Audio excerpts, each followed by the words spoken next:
Hi everybody, my name is Lola Singer and I'm back for a second in a series of videos where I am looking at the Thoth Tarot deck and looking at the imagery, talking about a card and then tying into that imagery energetically and then singing a song in light language to see what that card would sound like. What would its frequency be? What is that? Because every one of these cards is a gateway, and every card has a different frequency and a different value. They're keys for entering doorways of our imagination and our mind and our emotions and our subconscious especially. I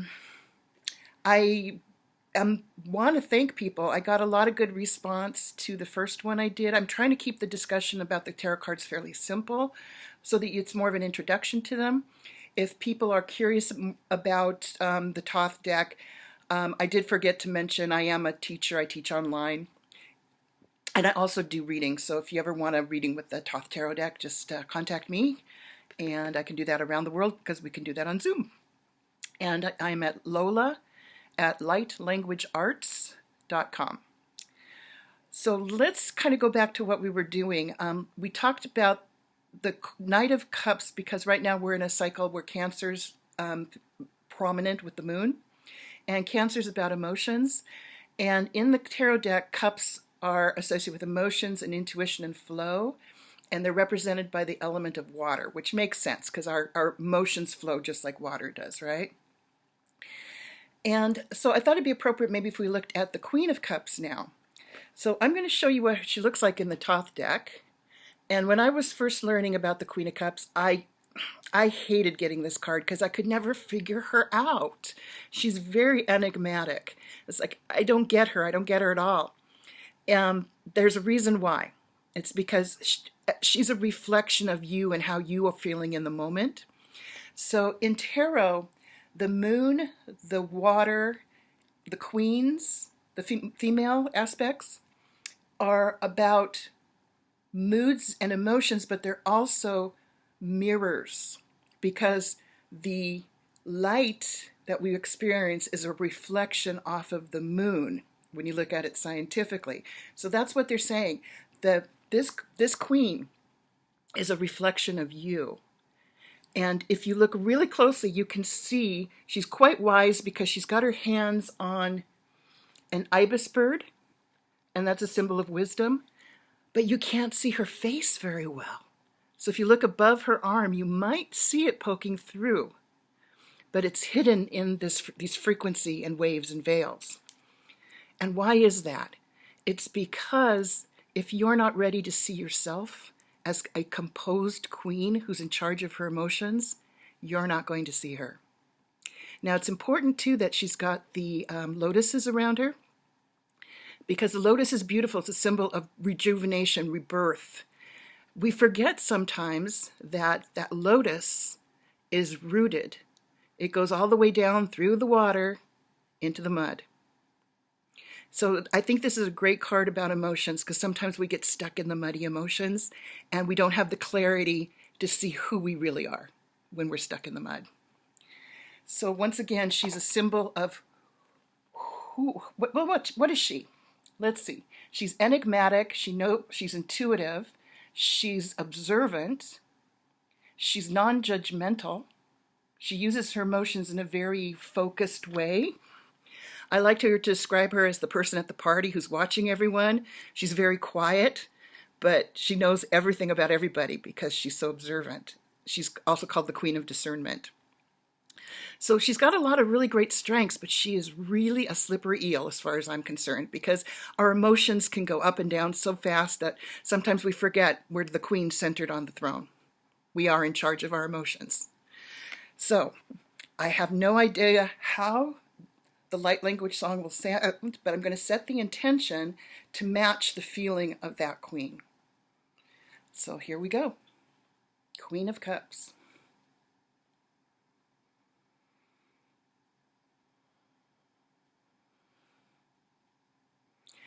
Ana solite serana hamaseo no. Hamaseya neheyana deyanu. Amasalana hamalateya hanakea. Hamalaya neheyane ho. Iusela nekemeyana mahalaya. Amaseme yonamu. Amasala namahamanayu. Hamaleniu.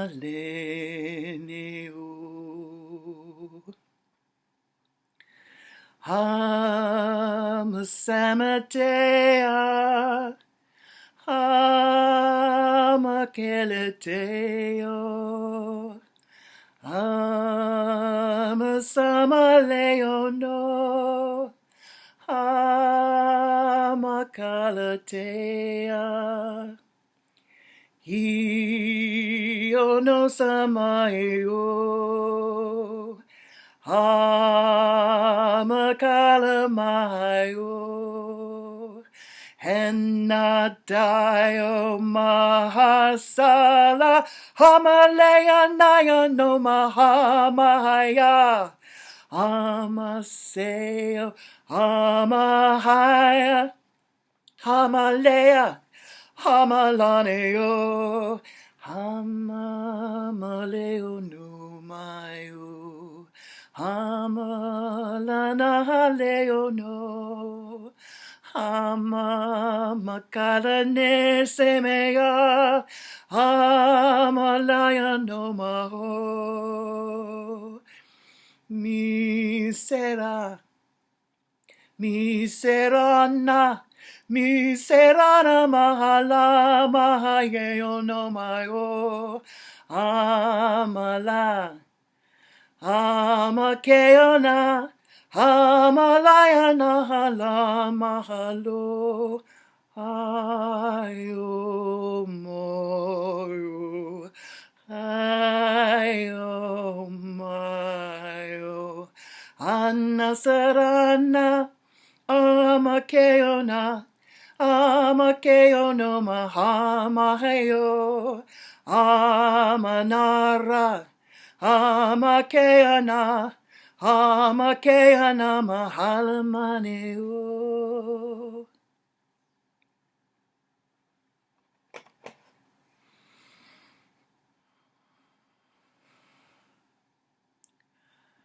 Well, I am absolutely surprised by how she sounds.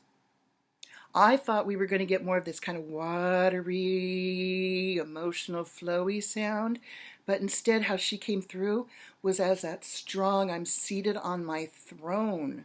I am steady. It almost felt, it was like a perfect 4/4 time, and it almost felt like a march to me. I am completely surprised by that. I really expected to be very flowy. I think it's amazing she showed us her strength. She showed us her strength. And it's affecting my emotions right now. Because when you think about it, you know what I said earlier, can you imagine that feeling that just came from that music? The frequency she shared through me is so strong, yet so accepting. Wow. When we see and accept our strength, we are the Queen of Cups. And I'm sorry, I'm getting teary-eyed. I didn't expect to on this. Okay, everybody. Wow. See, now this is helping me understand her better. I've always had a hard time with that card. I'm actually kind of blown away because I realize now that this does have some merit. Tuning into the energy of this card gives me a much better perspective on her inner strength and stability with her emotions. How she is the flower attached to the mud. Wow. Sorry guys, I'm kind of bowled over. Okay, I guess I'll be continuing this. Thank you so much for watching. Bye-bye.